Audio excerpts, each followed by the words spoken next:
Well, Shalom, family, from Beit, Israel. I'm standing in a massively historical place that is rich with history from multiple cultures, from Philistine culture to Israeli culture to Roman and Byzantine, and then later on Ottoman and Muslim cultures. It's a fascinating place to be.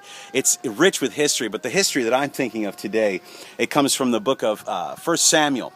And when Saul was defeated and his sons and he were killed along with his army being utterly decimated by the Philistines, they were found on Mount Gilboa by the Philistines. And the commander of the Philistines then had it ordered that they would be stripped. Saul's armor, his armor, the same armor, I'm imagining, that he offered to David when he went up against Goliath, was put in a pagan temple here, a Philistine temple in Beit, which was at the time controlled by the Philistines.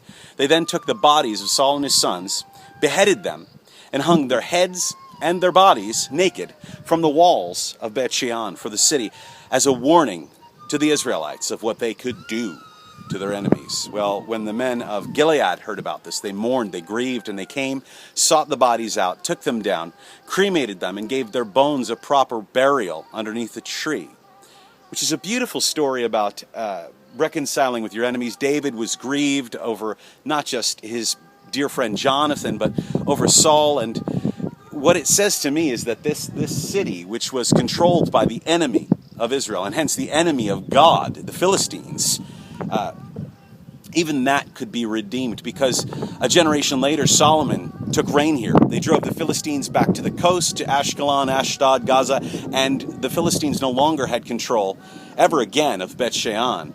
And it says to me that you can have a segment, a place, a city in your life that the enemy has attacked and stripped you bare and chopped your head off and hung you on the wall for all the world to see, and that you're a disgrace, and everything seems as though it's utterly obliterated and decimated in your life. But the reality of it is, if you're in God's covering, if you're under his covering, he can redeem it.